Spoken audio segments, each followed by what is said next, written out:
Okay, so if I have this function right here. Okay, it's taking x squared, that original graph, x squared, flipping it over the x-axis, stretching it by a factor of 6, moving it right 1 and up 2. Did that help you out? Awesome. I have a question.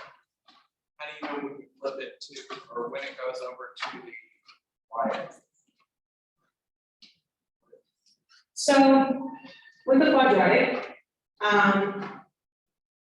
they're kind of like symmetry, right? So it's like flipped on y-axis, it's kind of the same. But it is, okay, so if it's reflected across the y-axis, right? It's saying that f of negative x can be obtained by reflecting the graph of y with f of x across the y-axis. So it's saying like if you have an f of 1, right? You're going to have an f of negative 1.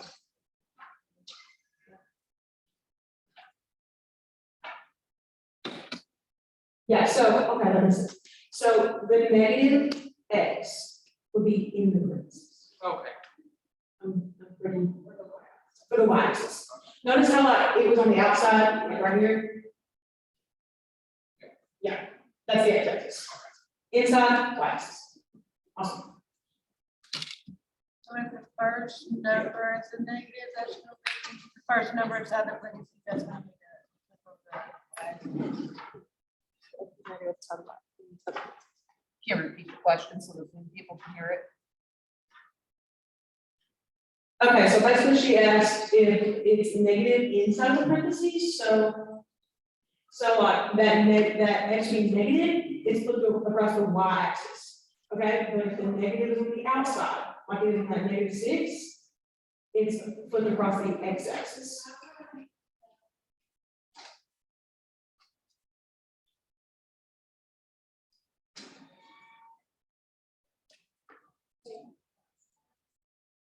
Do you have any questions on this page?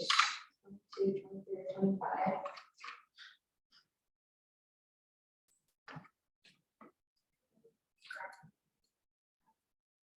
Yeah, so it says, so if we say like 23, the first one, f of x equals square root of x, it shifts up 3 units, and then to the left 6 units. So then if we did that and we go back up to the figure that we talked about, we'll use that right there, and then left, it would be positive. So then we would go back down.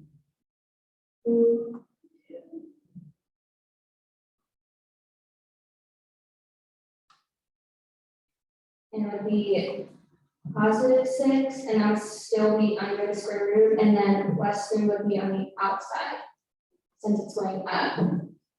So if you're doing basically, so if you're doing right or left, if it's with a square root, it's under the square root. If it's right or left, it's in parentheses, it's in parentheses. And then if it's up and down, it's out of the parentheses or out of the square root.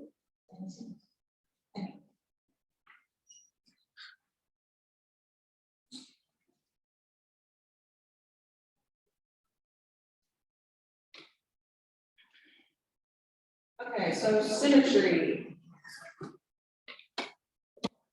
Okay, who has any questions on this page? Oh.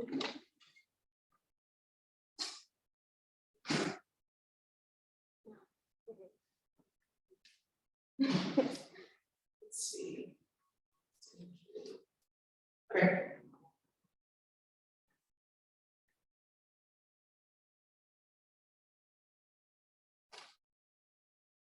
Okay, so, symmetry, yeah. Which question are we doing? So we're on page 10. Okay.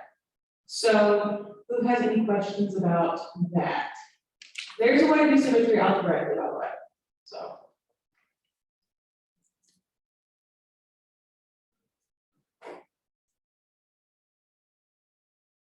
No, not, so horizontal test is with one-to-one functions. It's just checking for symmetry, but yeah, so. Think that it's like holding this paper.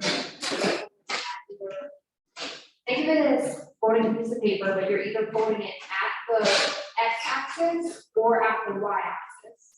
And if it's the same on both sides, when you flip it either way, it's measured across that axis. So for example, on the first one, you can fold, 34.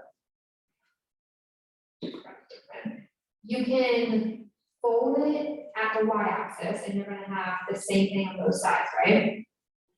Or you can fold it at the x-axis and you can have the same thing on both sides. Does that make sense? That's just how to check it graphically, just like visually, looking at the graph. But we can go into how to do it algebraically on the next page.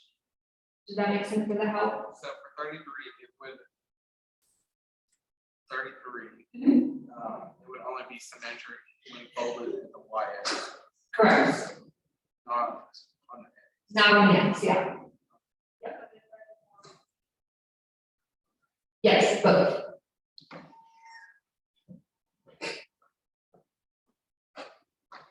Alrighty, so. We can move on to page 11, the symmetry. Yeah, so. Any of these y'all wanna do?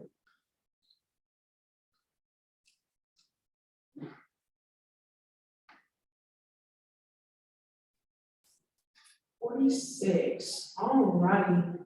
So first I'm gonna turn it into a y equals function, right? So I have x squared minus y squared equals 25. Okay. And then I'm gonna say, okay. Negative y squared is gonna equal 25 minus x squared, right? And so then I'm gonna get, okay, y squared equals. So 25 plus x squared, so I can rewrite that as this. Right? And so y is gonna equal the square root of x squared minus 25. Okay, so I'm just gonna write that up here. Plus 25. Okay, wait, you're totally right, yes, that's right. My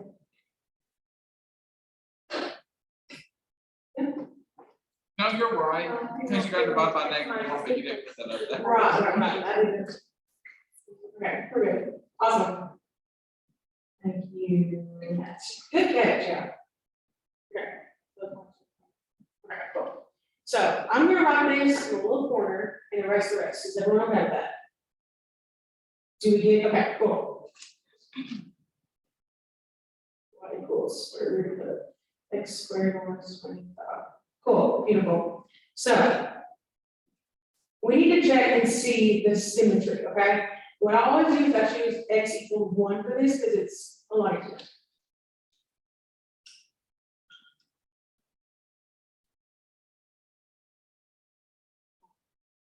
Okay, so for the x-axis, okay, it says if I have x comma y, then I'm also going to have x comma negative y, okay? So if I plug in 1 here, right, you're gonna have 1 squared minus 25. Okay? So y is gonna equal the square root of negative 24. Okay? We can't have a negative square root, right? So it doesn't really work. So it's not so much about x-axis. Let's try the y-axis. So if I have f of negative x, okay, it's gonna equal positive f of x. All right? So if I have f of negative 1, it's gonna equal f of positive 1. Okay? So f of negative 1 here would also be the same thing.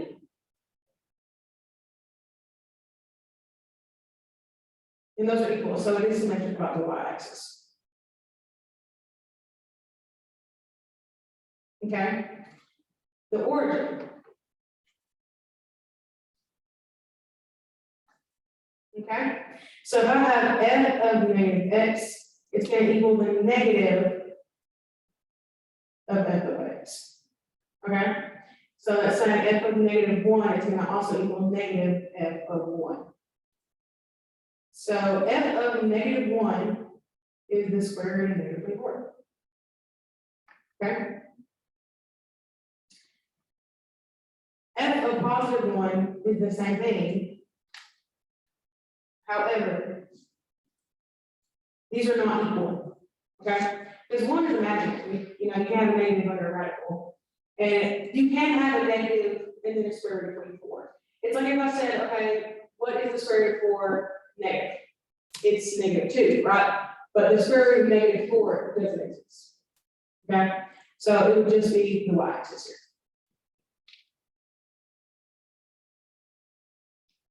Okay, cool. So I'm gonna move on. And if you wanna.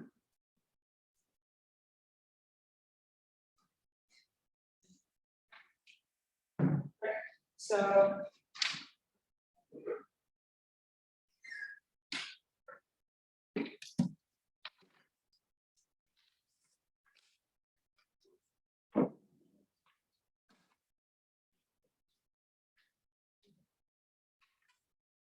All right, so do we have any questions about 53 or 54 or 47 or 56?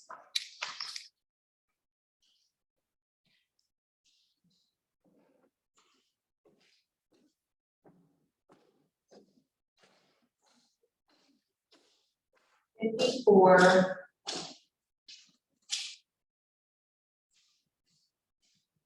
So it wants to know if the graphs represent a function that is even, odd, or neither. And because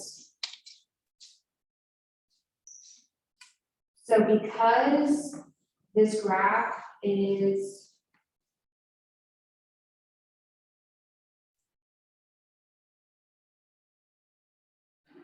let me see, I need to find the words.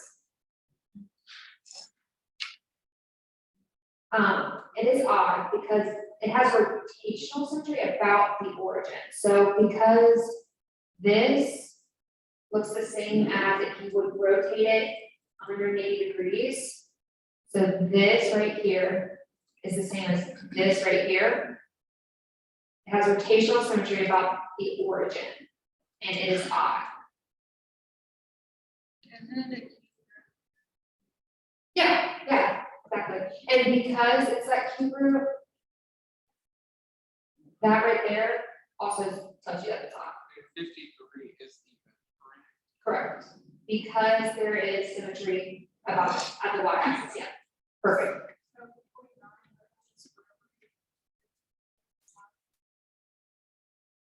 For 49, so for 49,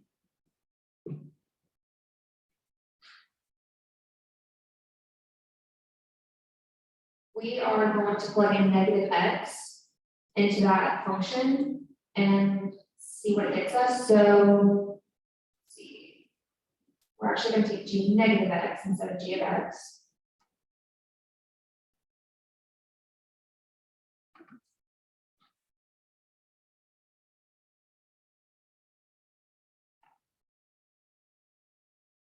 And because that negative x, sorry, I need to.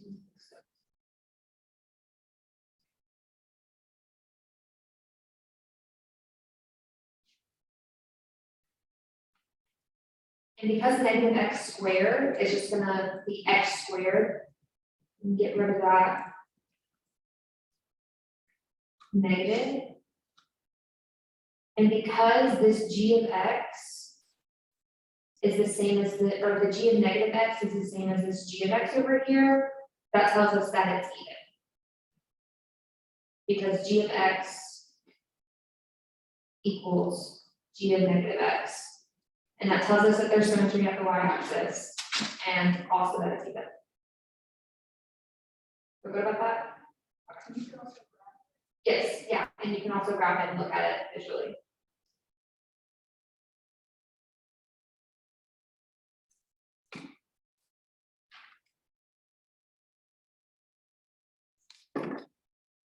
Okay. Do we have any questions on page 12?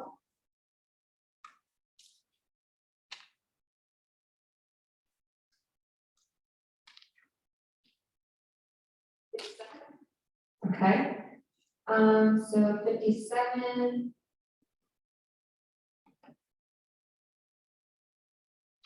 Using data from 2016 and projected to 2025, the US medical marijuana revenue in billions of dollars can be modeled by the function M of X equals 0.037, parentheses, X minus 6 squared plus 0.652, parentheses, X minus 6 plus 4.537, where X is the number of years after 2010. So part A wants us to graph. The graph of this function is a shifted graph of which base function.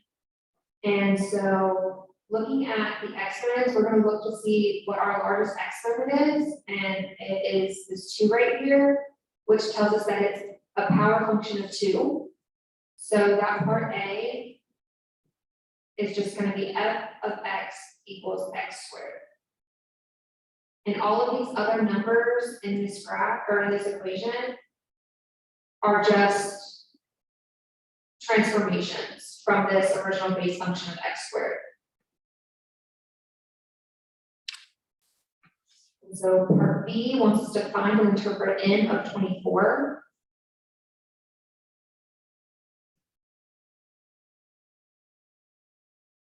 So n of 24, when we plug in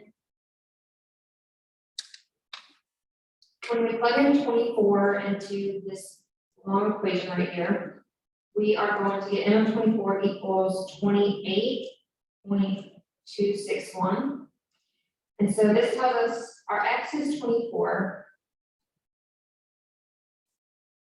and our y is 28.261. And let's look back in the question to see what x represents. And so this says where x is the number of years after 2010.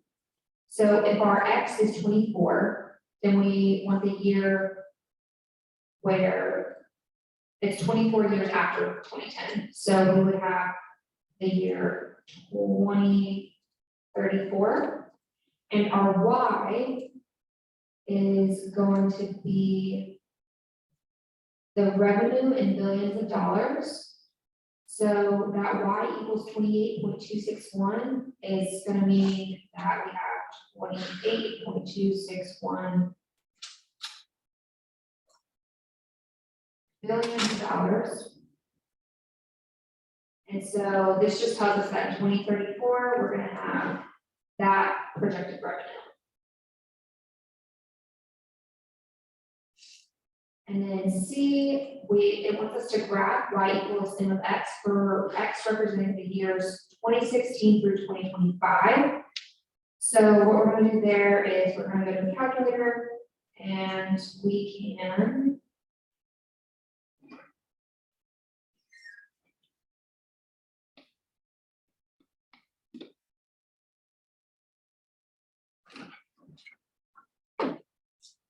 graph that using our calculator.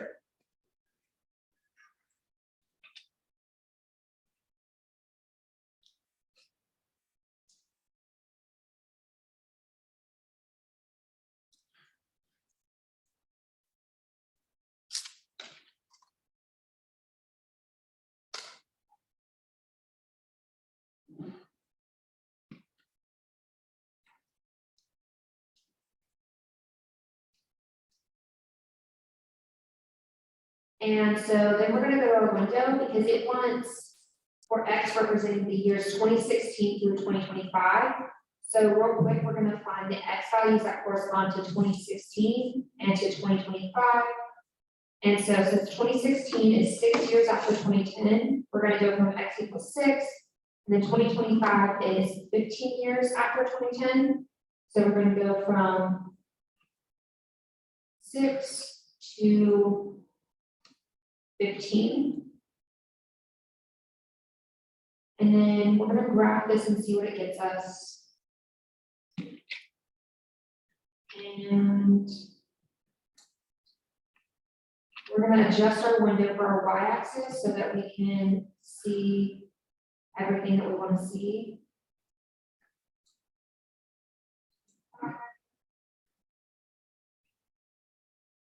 So that gives us a pretty good visual of our graph from x equals 6 to x equals 15, and that's what it really wants.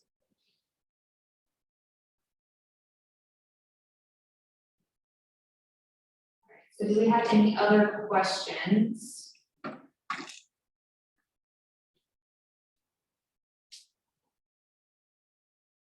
right, so let's move on to 4.2. Do we have any questions over? Okay.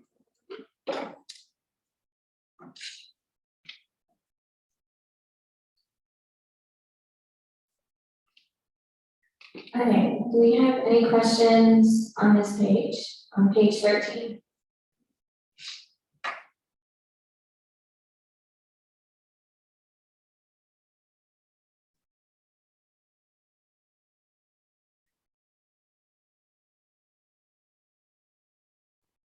Nineteen.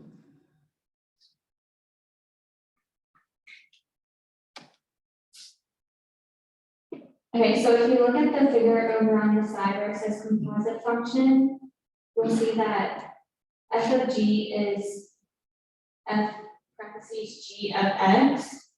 So then when you put it in 19, it would be, you'll put in what you have for g of x, where x is, you'll plug that in.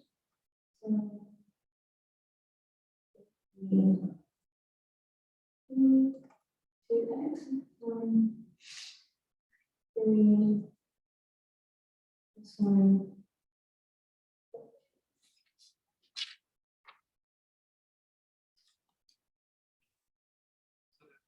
Cancel. Mhm.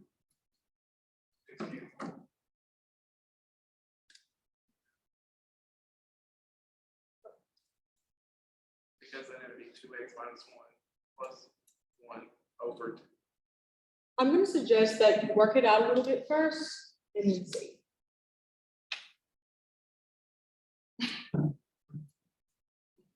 So then. Yeah. And then, so then you would have 2x minus 1 plus 1 over 2. And you could cancel the 1s, which would be 2x over 2, and then just leave x.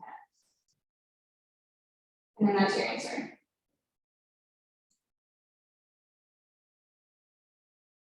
So the 2s would cancel out, like everything would basically cancel out.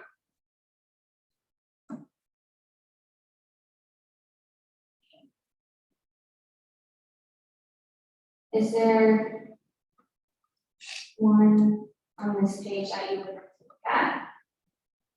Or another one on page 13 that you want to look at?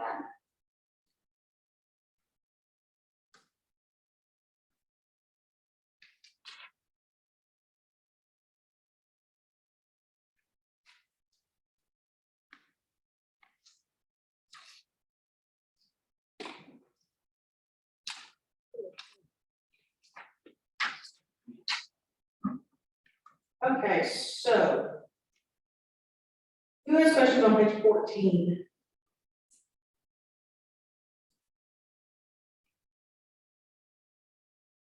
It's the same process, you're just looking at the graphs, right?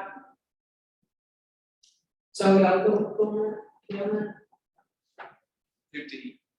or D, all right. So this one's f of g of -2, so I'm just gonna write this out. Ooh, maybe, there we go. F of g of -2. So what I'm gonna do is I'm gonna look at g, right, g of x, I'm gonna look at -2. And at -2, it looks like it is at 1, okay? So we know that g of -2 is 1. So we can write that now as f of 1. Cool, cool, okay. So now we're gonna go up to g to f of x and look at where it's at 1 and it'd be 0.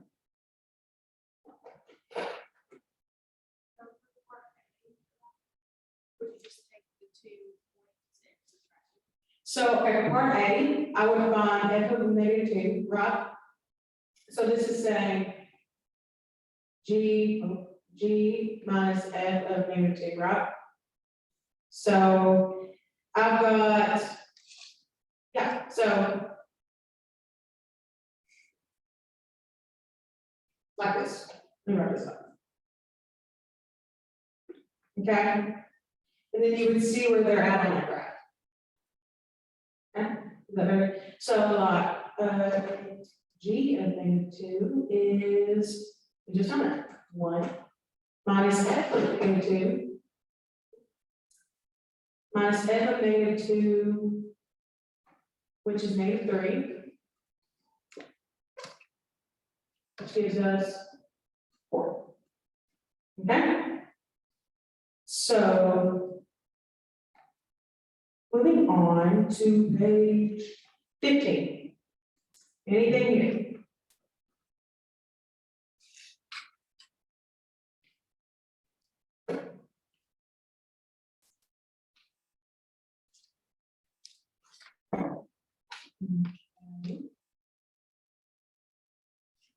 Also, if you're going through these later, and you're like, hey, I have a question, stop by the NSTC, Wallace 342, below now. We also have tutoring here in the atrium now too. They also have tutoring in the atrium, the NSP, new science, the atrium. Now, is there anything specific they need to like, any room number specifically? It's right here in the It's atrium. right here, okay, cool, awesome. Who does that? The STEM Center does. It's brand new. We've got the STEM Center for Excellence, the MTST, and then the Student Success Center, all longer managed. Okay. Okay, I'm gonna move on to 4.3. And we're gonna hang on to 1.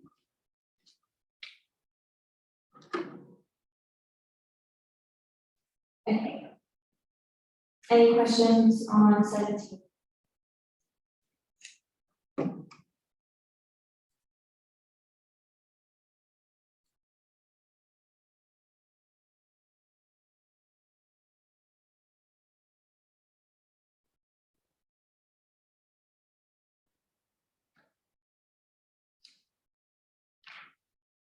Do number 3.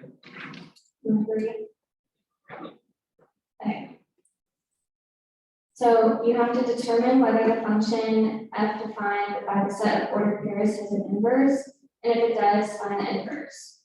So basically, if you look at up here in 1 and 2, you'll see that each of them goes with one like number or whatever.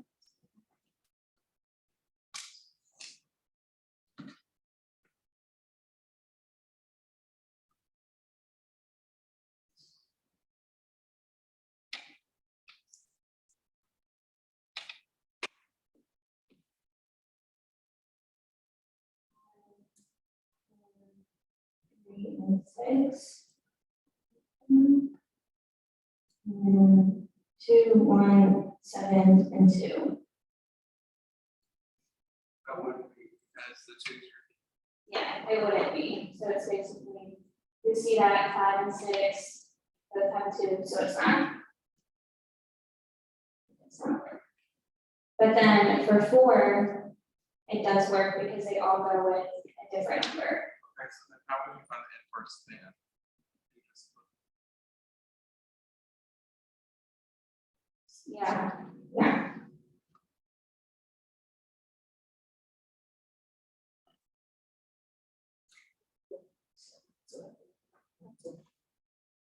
Okay, so what you just said is if you want to find the inverse, you basically just flip the numbers. When you do the ones here, just flip them. And then we'll just repeat. If a number has the same number in any set of pairs, then it is not a function and doesn't have an inverse. Any other questions?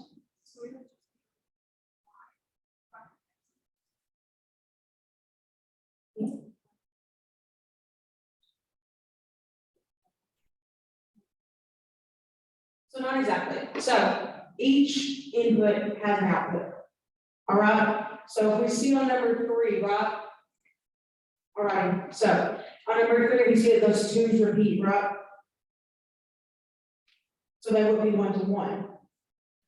Same thing here. Okay, so I say the 5s repeated. Okay, so we had two coordinates with 5 in the x place, right? It would be 1 to 1. The way I think about it is like, okay, like these two are together. These two, like this 5 and this 2, they are together, okay?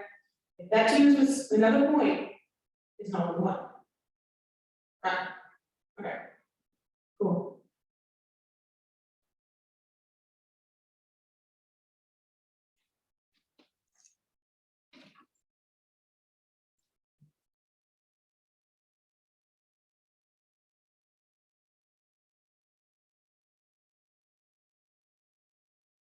Okay, anything on 18?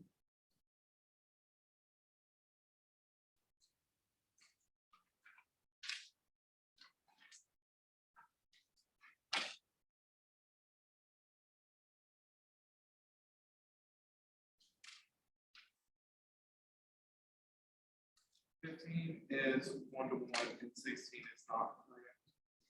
1 to 8 was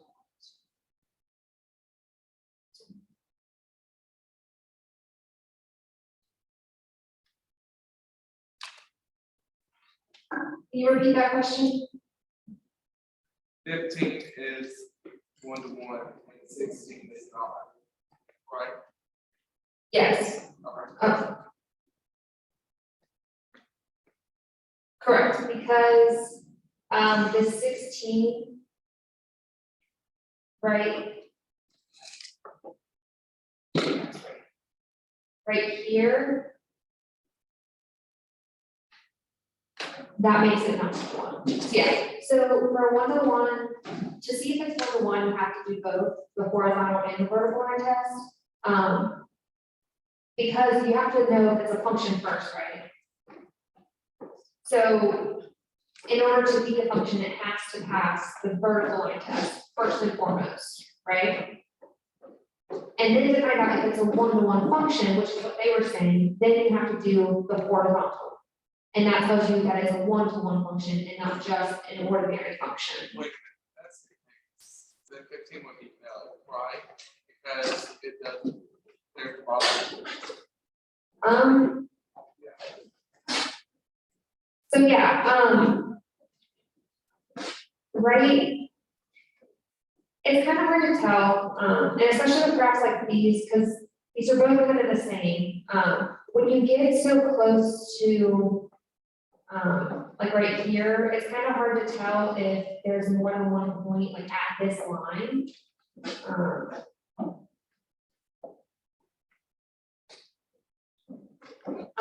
So with this, like Zoe was just saying to me, with graphs like those, it's very beneficial to also do it algebraically if you have the equation, because looking at the graph or something like that, it might be hard to tell. But you have the right idea, yes. Okay.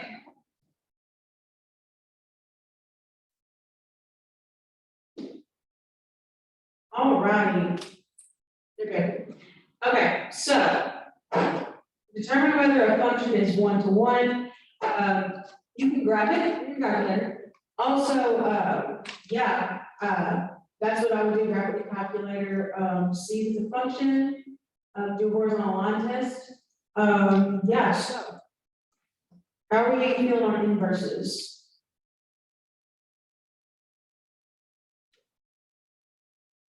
Do we have any questions, like number 19 would be good to go over for an inverse? What's that? 22 actually. Okay, so find the inverse of this one. I was actually working it out earlier, and I was like, that's kind of cool. So, y equals 1/x. Okay, to find the inverse, first thing I'm gonna do is I'm gonna write this, y equals 1/x. The same thing as f of x equals 1/x, okay? Then I'm gonna flip the x and y. So x,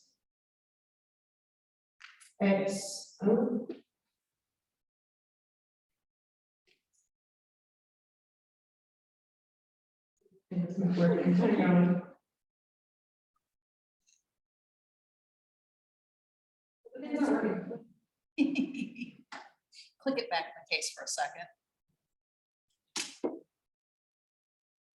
Hang on just a second. Okay, Okay, now it should work. Sometimes it just forgets. perfect, okay. Then I'm gonna flip the X's and the Y, right? Okay. So I've got X equals 1/y. Then I need to isolate Y. Okay, so here I've got X equals 1/y, get Y on the other side, I'm going to multiply over. Okay, then get Y by itself, I can divide by X.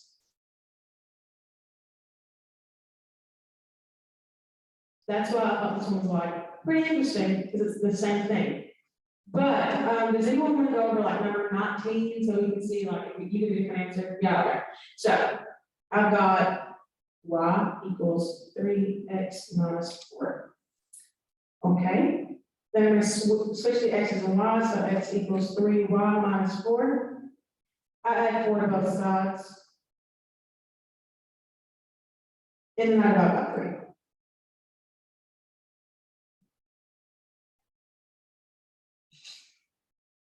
You might see it written like this, like on your diagnostic business, you might see it like this.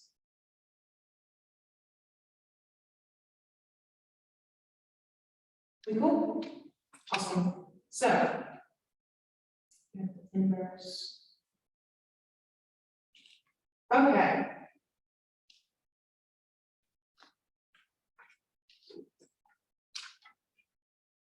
Cool. How are we feeling about this?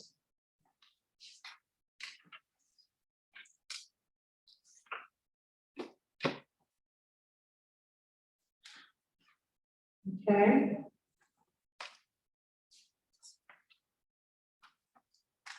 A lot of these will be very helpful if you use your calculator.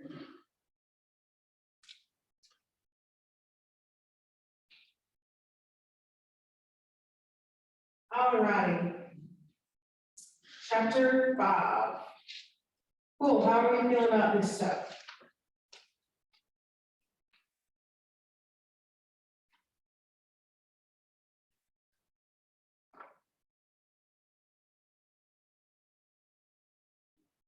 Okay, so if there's nothing over here, are we sure? Speaking once, speaking twice. 18, all righty. Ooh. Multiply, divide, is indicated, and similar results. Cool. So first thing I'm gonna do is I'm just going to multiply this sucker out. So I'm gonna have the square root of 32, x cubed, y to the 5th.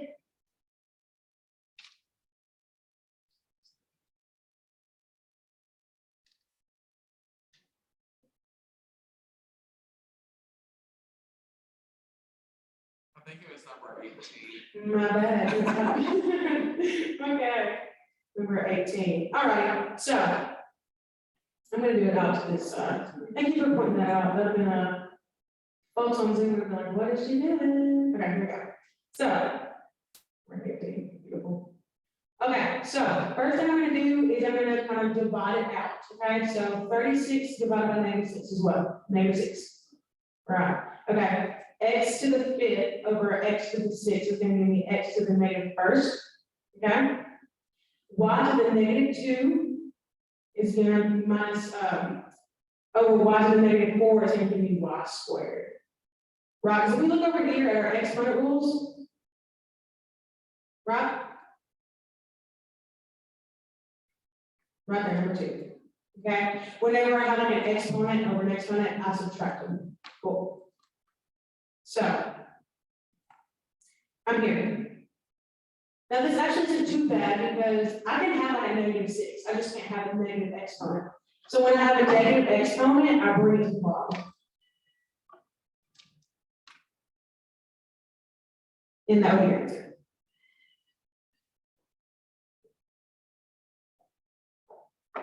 Okay? Any more questions on this page? So your final answer would be honestly, you can write it like this, negative 6y squared over x. There's like anything, there's like an imaginary one there, right? Okay, cool. So this will be your final answer. So I'm gonna go on to the next page, because we are a little crunched on time. Okay, any questions here?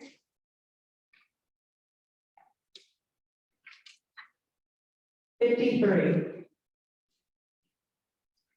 Okay.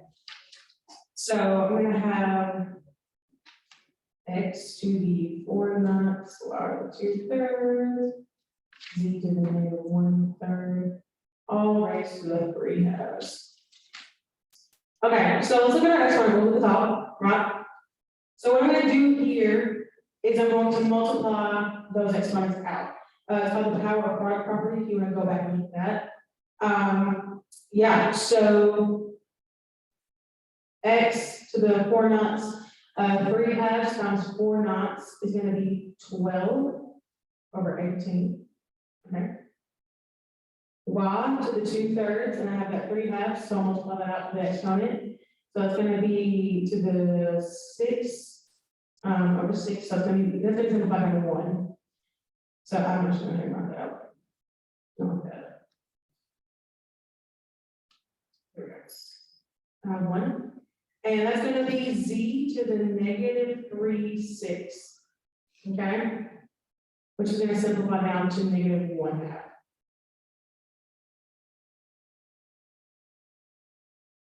Would 12/18 simplify? Yes, 12/18 would also simplify, and we can simplify that down to 2/3. Okay, and that z to the negative 1/2, right, we cannot have a negative exponent, so it's gonna be x to the 2/3 over y to the first, over z to the 1/2. Okay, if they want you to write it in radical form, which, yeah, we can, okay. You're gonna have the cube root of x squared, y, over the square root of z. That's not z, that's a 2. Okay, Which way should we word it? so honestly, if I was your instructor, I would put it like this, like, I mean, I can get the gist of it, but the most simplified version would be this. And I will say it also depends on the context of the question. So like if you have a multiple choice question and they're all using the radicals, you'll need to know how to go from the fractional exponents to the radicals and vice versa. So if you have the radicals, you really need to know how to put it back into a fractional exponent so that you know how to answer that multiple choice question. Or if it's an open-ended question, but they're specifically asking for one way or the other. So that just really, the context of the question really depends on how you want to answer. Okay. How are we feeling about this stuff? Any more questions?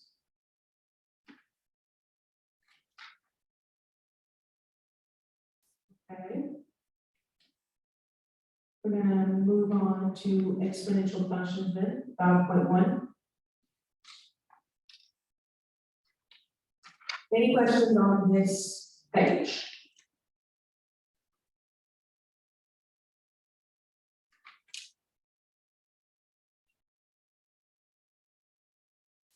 Okay. How about this page?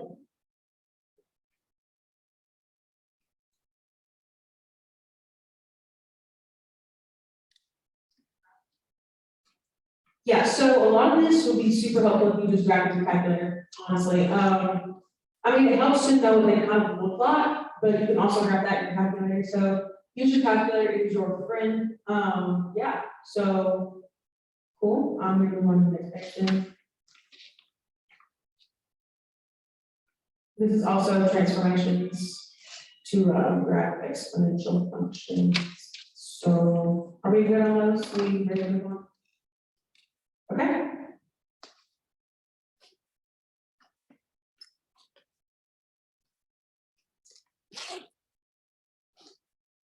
aflox, something like that. 44. Okay. So it says a breeder reactor converts deadly uranium -238, okay, into the isotope plutonium -231. The decay of this isotope is given by A of T equals 100 e to the negative 0.000286760, where A of T is the amount of isotope and time T in years and 100 grams of the original amount.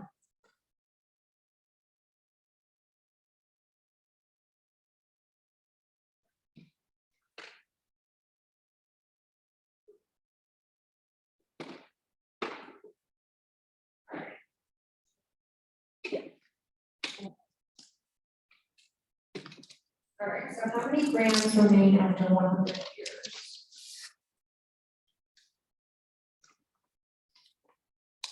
All right, so if we have A of T equals 100 times e to the negative,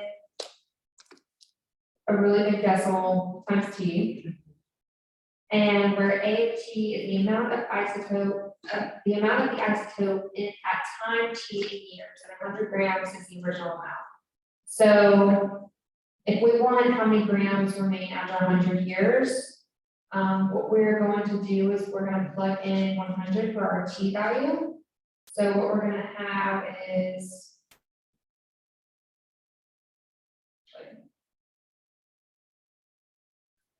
A of 100 equals 100 times E.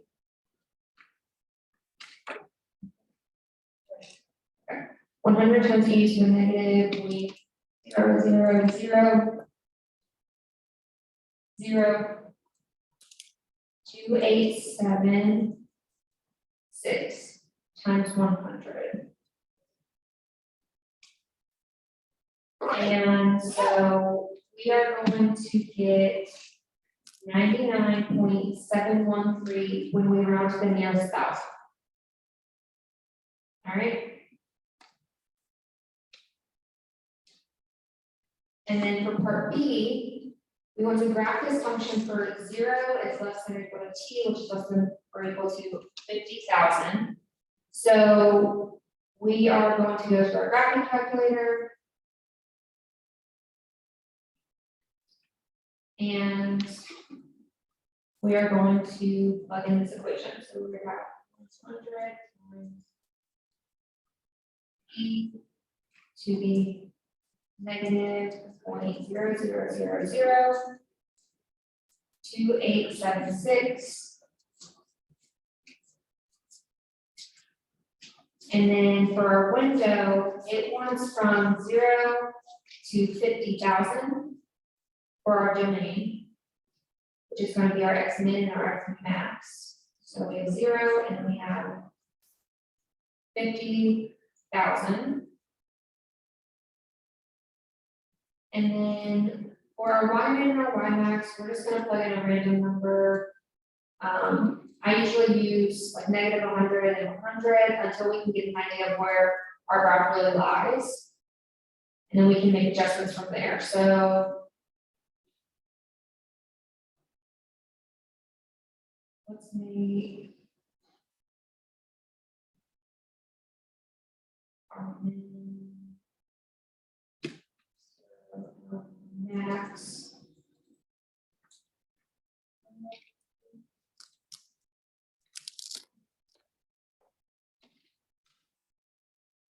All right, so here's a visual representation of our graph from 0 to 50,000 for our domain. So that's what B is asking for as a graph.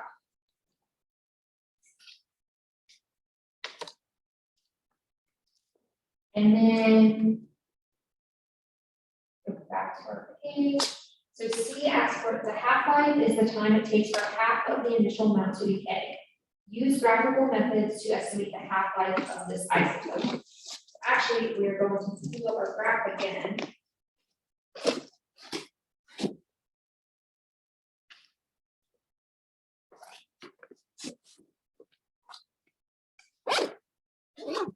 We're going to pull up our graph again, and we're going to see right about where half is. so. Probably. Somewhere around there. Agree, disagree, to the left more, right more, do you guys have? Any input? Okay, perfect, so we'll go with that then. And so our half-life. Is if it's the amount of time it takes for half the initial amount to decay, then we want the time, right? The time in this function is given by t in years, so we want the t value, which is in this graph would actually be x in our calculator. So we can estimate it, this says 23,362, so we can estimate that at approximately, what do you think? 23,360. Sure, so 23,360 for our half-life.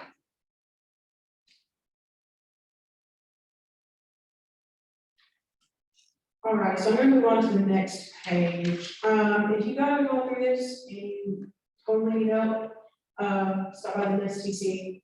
And here we are at the water levels, so. Okay, so. Last question here.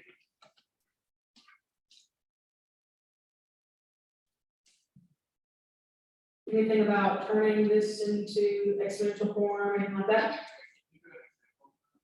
Yeah, so let's just do number one, okay.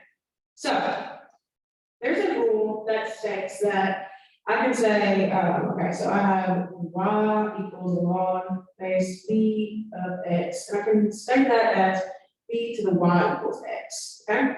So here I have y equals log base 3 of x.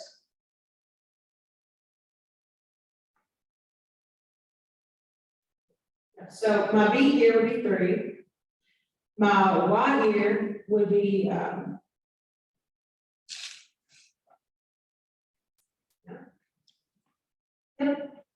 cool. So yeah, there's a whole thing of water rules that you should have gotten. These are gonna become super handy. Like this is basically what it is, okay? So how are we gonna about this?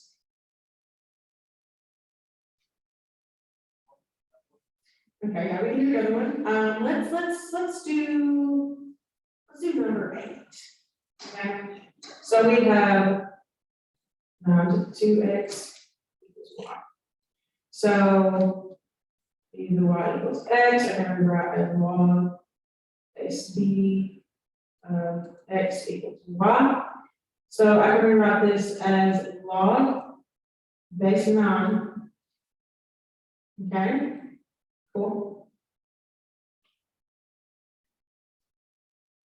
Are we cool for here? Okay, so I can write this as log base 9, okay, of y equals 2x. Yep. Ultimately, it's all about remembering this.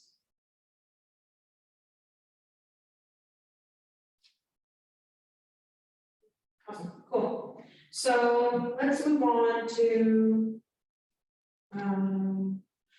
here. Put these in your calculator. Okay. Remember that this is also, like I said, log base 10, right? Like that's a 10 right there. If it does not have a base, it's 10. Okay. So I'm gonna move on.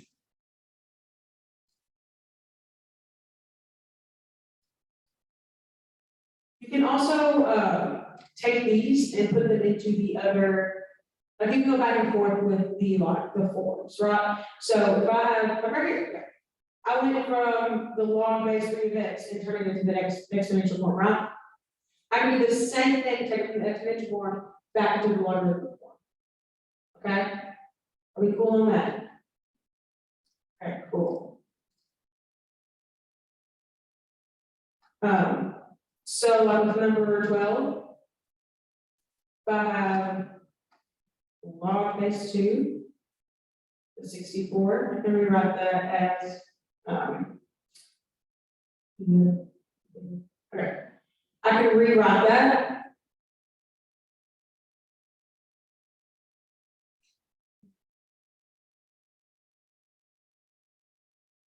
as 2 to the x equals 64. All right, so cool. How are you guys feeling about this? The graphing and analyzing logarithmic functions? Honestly, yeah, you have to graph these physically, just graph functions. And, yeah, just analyze those from like the original thing. How do we do with the quadratic functions and stuff like that, the transformations? It's the same thing, so. Yeah. Anything on page 30?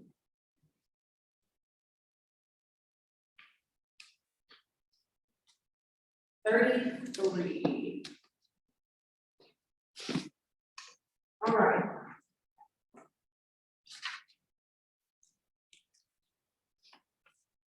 Okay, so I'm gonna take this first. And, yeah, so this is gonna be we're gonna do a rule where you can, take these two and put them kind of into subtraction. Hang on, it's been, okay, great. So, if I have log base 3 here of 4x minus 1, no, plus 1. All right, all over 4x squared. I can rewrite this as log base 3 of the cubed root of 4x plus 1 minus log base 3 of 4x squared. This is the rule that we use in MSTC. We'll say that log base b of a over c can be rewritten as log base b of a minus log base b of c.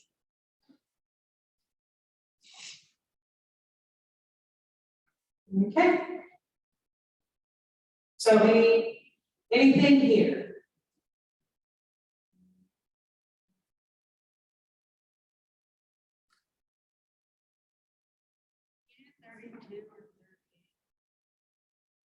$32 or $38.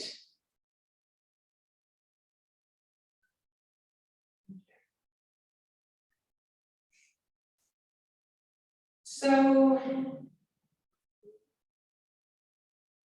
yep, we can go over 38.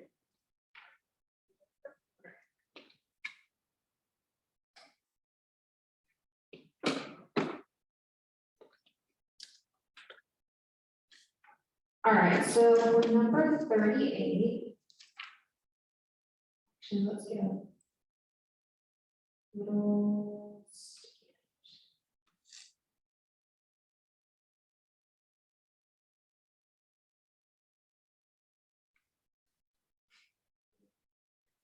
So yeah.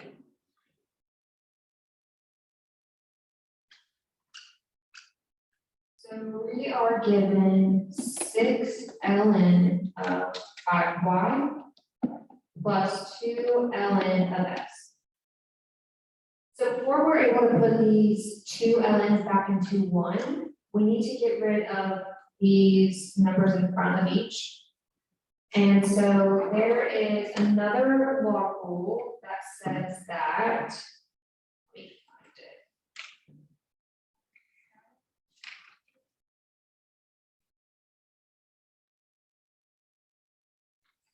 Log base b of m to the r equals r times log base b of n. This basically means that this number right here, the 6 in front of the ln, we can move over to the exponent, it's a little squiggly. We can move over to the exponent of this 5y, and then same thing with this 2, we can actually move that into the exponent of this x. So now we're gonna have ln of 5y to the 6th power plus ln of x squared. And now we can use the rule of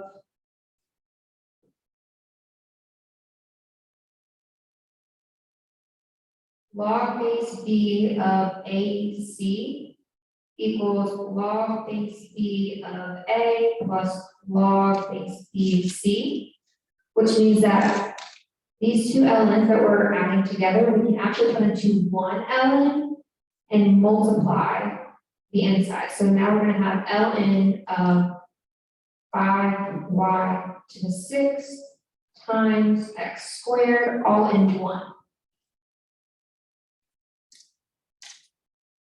And so this is gonna be our final answer, rewritten as a single logarithm.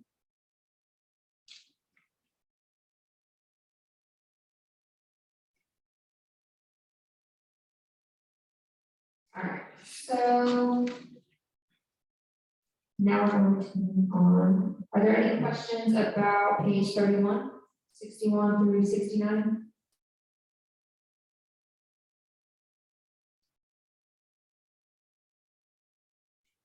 All right, let's move on to 5.3 exponential logarithm equations. So do we have any questions on this page? Page 32, we have 1 through 9, 12 and 14, or 16 through 27.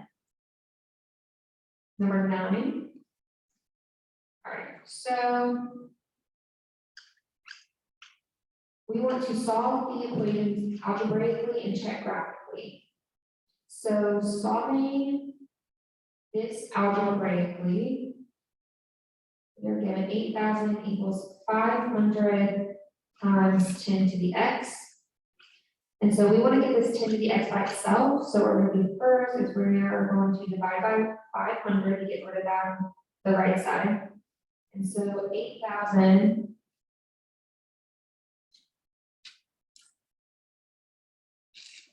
divided by 500 is 16. So now I have 16 equals 10 to the x.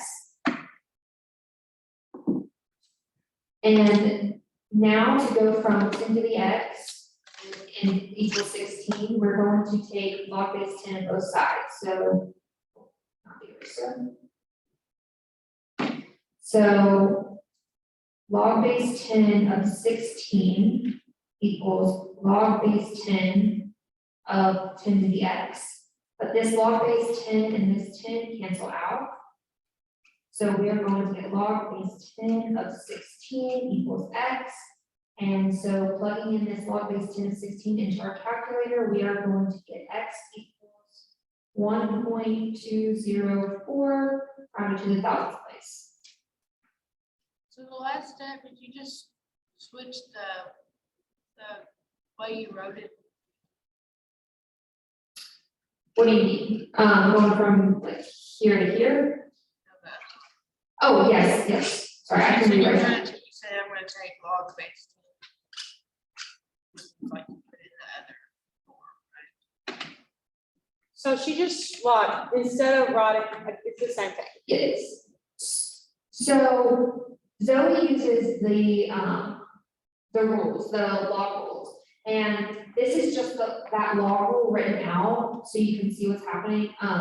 If it makes it any easier, we can go straight from this to here. And that's just using the log rules that we know. This is just an intermediate step that I use. And I know a couple other people use it and it helps some, but if it doesn't help you, then just ignore that middle step. If it doesn't make sense. But I know quite a few people do use it, so I want to throw that out there just for people that do. But yeah, so you can go straight from this to down here if you're comfortable just using the rules as is. And so yeah, then once we're here, once we have log base 10 of 16 equals x, that's when we can just plug in this log base 10 of 16 into our calculator to find out what x is. And so that's when we get, what was that again? 1.204 equals x. Does that make sense?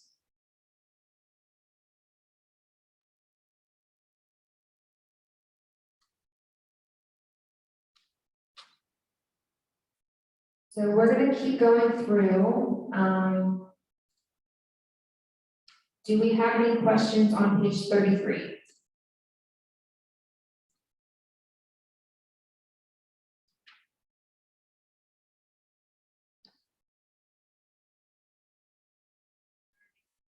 $31. Actually, you did 35. 35. So.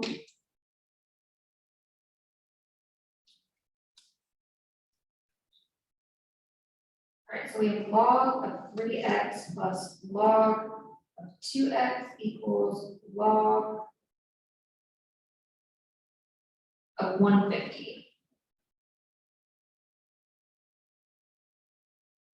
And so since we have these logs right here, as I said earlier, if it just says log, then we automatically assume it's log base 10, right? And so since they're all log base 10s, that means that these two that we're adding right here, we can put into 1. And so we are going to get log of, and then multiplying this 3x and this 2x, we are going to get 6x squared equals log of 150.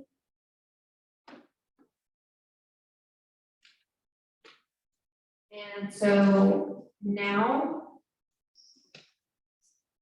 we can take both sides and we can put them in exponential form now. So since we have log base 10 of 6x squared and log base 10 of 150, and we know that they're equal, we know that the insides of those logs are going to be equal. Does that make sense? So we know that 6x squared and 150 are going to be equal. And so now solving that through, we're going to get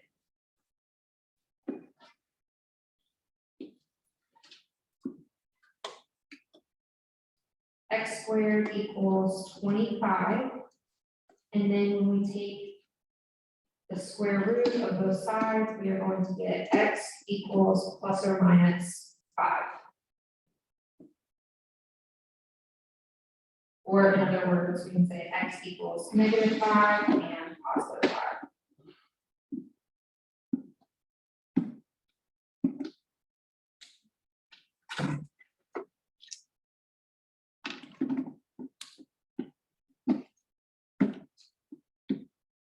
Oh, actually, just one quick thing, actually.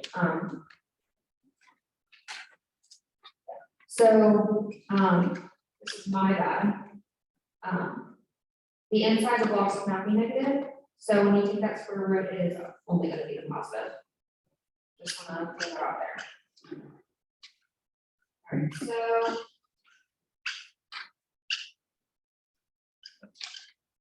Okay, so I'm gonna scroll on down to 5.4. And just real quick, in your calculators, you're gonna be able to put lists in there. So you go to stat, edit, and you have lists, okay?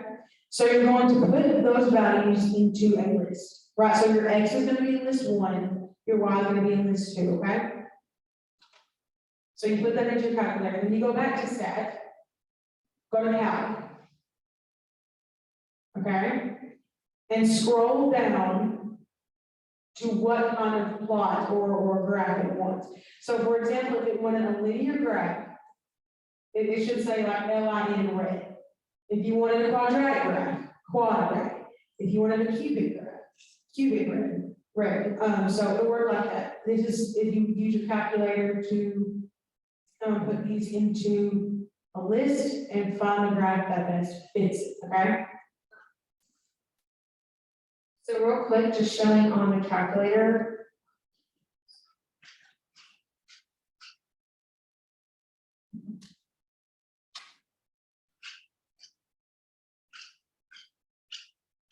There we go.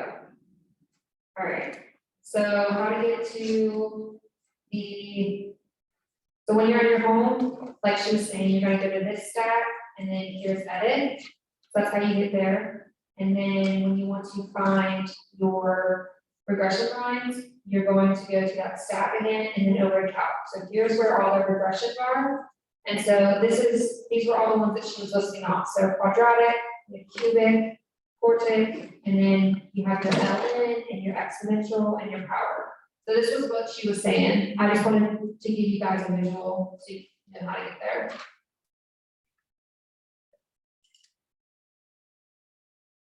And then we will scroll on down to the last bit here. Okay. So here we are on 5.6, annuities and loan repayment.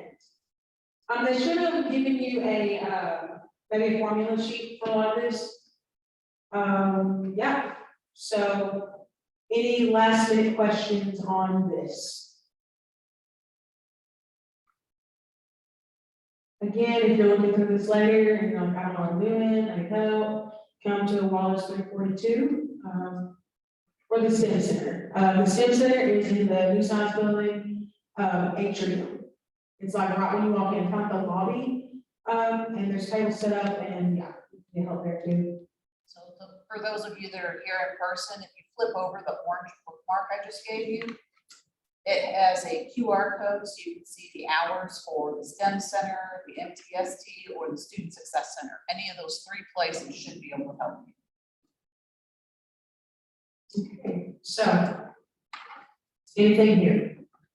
I have a question, like understanding the y equals a parentheses 1 minus r, but I don't really see a question that on.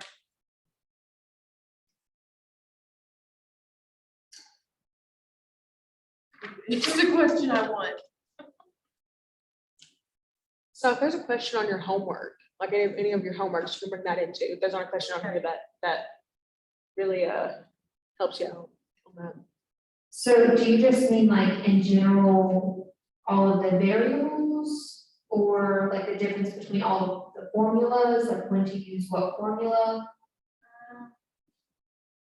Maybe when to use it, or like how Okay. to use it. Dr. Blue, do you know if they are all given formula sheets in each section? I don't know for 112. I know Okay. 106 gets them. Okay. So in these questions, they give us the formula.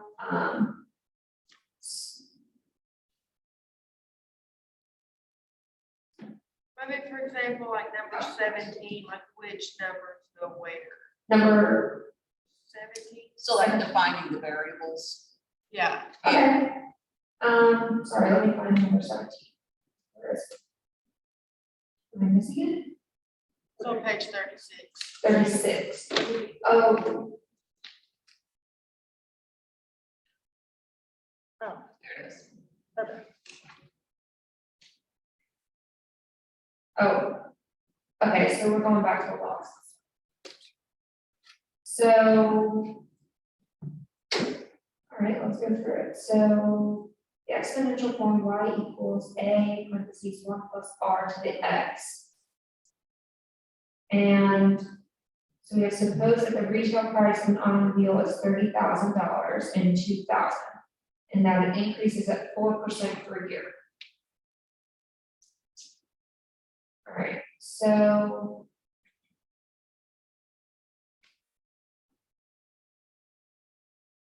write the equation of the exponential function that models the retail price of the automobile t years after 2000. All right, so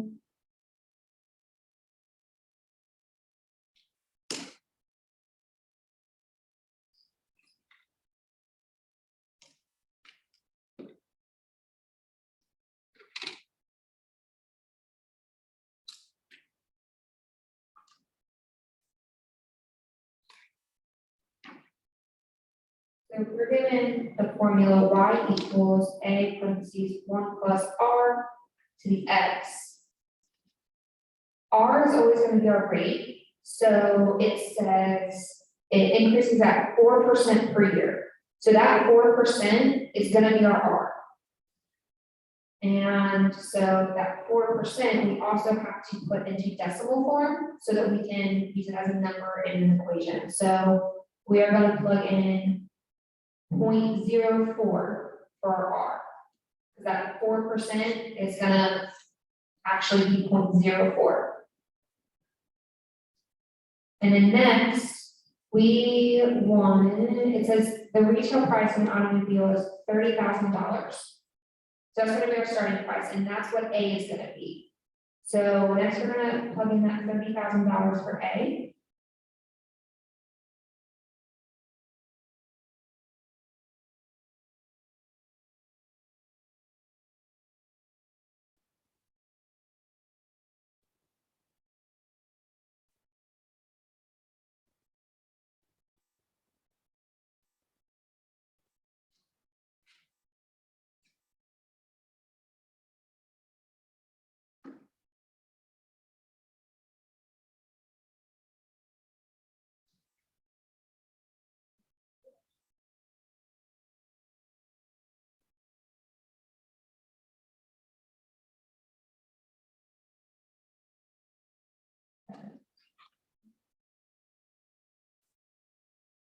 Dr. Blue, does that seem right? I wasn't paying attention, sorry. No, it's okay. Retail price is 30,000 and 2,000, and it increases at 4% per year. So 1 plus 0.04, so 1.04. Yeah, so that R, we plugged in 0.044, Yeah. and so- then the 30,000 we plugged in for A. Yes, and so you would just add 1 and 0.04 to get 1.04 to the T. Okay, And you just have to do it like that. And then for part B, you would plug in T equals 15 okay, yeah. and solve. I just want to make sure there wasn't any more to the equation than that Nope. before I. Nope, that's it. All right, so then moving on to part B, really quick, so that was A, we'll do B down here. So we can go ahead and, like Dr. Blue was saying, we can go ahead and add that 1 and that 0.04. So we're actually just gonna have 1.04. And then if we want the retail price of the automobile in 2015, the T value that's gonna correspond to the year 2015, since the T is after 2000 is gonna be 15. So then we're gonna plug in 15 into our equation, and we are going to get Y equals 54,028.31. And remember, in the rounding of these things, you don't have like 315 cents. It's just to like the second place because it's money in cents. Also, the way she did this, the Y equals 30,000 times 1.04 to the 15, that is in your calculators. So, yep.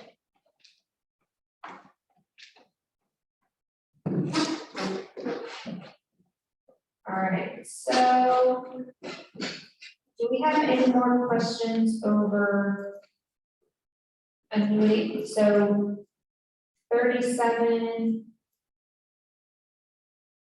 38, or 39, or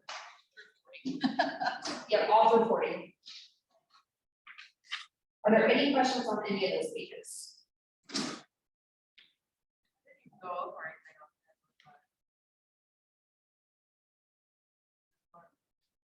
And that will be on the exam, the revision? If you didn't go over it in your class, I would say no. I would definitely double check with your instructor about it. And if they say it is, just come to here or the MSTC. You can also make appointments too, so, But definitely check with your instructor. yeah. I made this packet based on what they typically cover for the midterm and what they typically cover for the final. So it might change a little bit from semester to semester. But definitely check.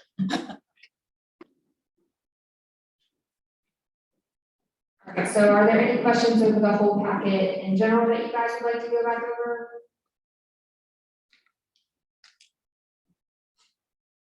Ones that we missed?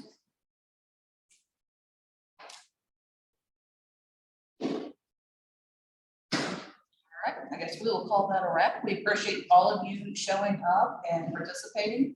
I did drop off a brief survey. If you could fill out at a minimum your name and email address and which session you attended, that just helps me to justify the time and the expense of holding these review sessions. And if you want to offer some feedback, I appreciate that too. All right, this recording, if you want to review it, will be on all the websites within 24 hours. So both the MTST and the STEM Center for Excellence. And you've got links to both of those on the back of that bookmark. All right, thank you all. Yes, thank you guys for coming.